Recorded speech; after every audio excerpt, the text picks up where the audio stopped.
Expansion. Ayahuasca comes from the Amazon basin in Latin America and South America. Amazon basin borders on a whole bunch of countries from the north, Venezuela, Colombia, Ecuador, Peru, Bolivia, and then it gets down into the south, into Paraguay, Argentina, a little bit Uruguay, and again the south of Brazil. Those indigenous peoples from the Amazon basin, out of the 160,000 plants that are available, that have coexisted in the Amazon basin for a very long time, they had a vision one day whilst drinking mapacho, which is tobacco, but they would boil it and drink it, which gives hallucinogenous effects. They got a vision, and this is as the story is told from generation to generation over the thousands of years. They got a vision and a message to go and get that specific plant and put it together with that plant, because together those two plants create enough DMT, dimethyltryptamine, and one of them actually blocks an enzyme we have in the stomach, which stops the body normally from digesting the DMT. That first plant blocks that, and it allows the second plant to then come into the body through the digestive system and create the, let's say, the high, which isn't a high, but it's putting you on another level of consciousness. DMT is being called by scientists now the spirit molecule. It's been a hot topic of debate with psychologists and many different people, professionals from different fields, and it's been referred to again as a spirit molecule.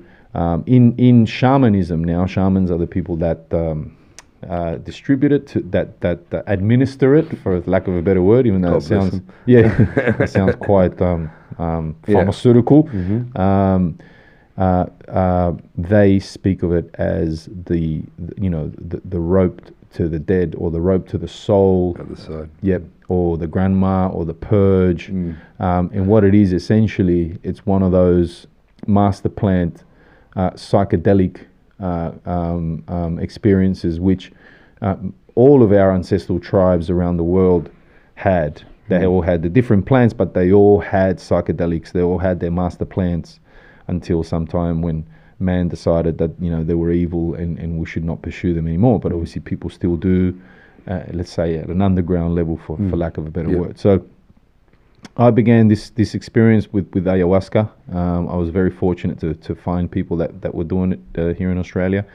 I also had the chance to do it with people with the master shaman, the shaman that taught the shamans in Australia, to the Amazon jungle, and probably we can talk about that another day. But so along the way, I'm telling all my friends and all my family, people that care to listen, I'm telling them about this experience with ayahuasca and how it changed my life, and in so many ways. It's not only a spiritual thing, it's also very much about the body. It's about practical things in your life as well, and how naturally, organically, let's say, with the help of ayahuasca, all these negatives in my life, all these dark recesses in my life were shown a lot of light on. A lot of people that weren't meant to be there sort of disappeared almost on their own, sometimes not so much on their own. I had to act, I had to stand up, I had to do what I had to do. But a lot of these things sort of dissolved, and it allowed me to become a much better person. And it's also a large part of my success I very much attribute to the consumption and the lifestyle that comes from consuming ayahuasca. And that accompanies ayahuasca, because it's not only about that one night when you're actually there in that super high, ultra dimensional, dream experience, psychedelic lights and everything. It's what you hear, because it's accompanied by music and shaking and all these things, and you're in a ceremony. It's pitch black, so you go within, and it's a beautiful journey. The experience, it can be tough. Very tough. You can vomit. I've never vomited. I don't know why, but I feel like I'm missing out. But I've done enough for you. Yes, you have. I've witnessed it. Yeah. I've heard it.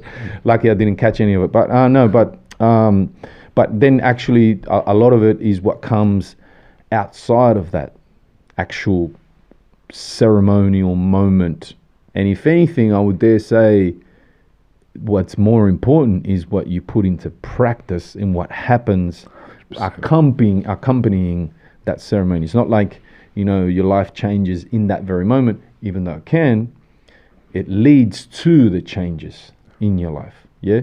And I would go as far as to say that the world will be a much better place if DMT, especially through ayahuasca, with all the other master plants included in shamanism, if it was much more normalized and accepted and practiced. And if the leaders of the world got together and all drank ayahuasca, as I said definitely agree with you there. before the show, all of the world's problems will be over very quickly.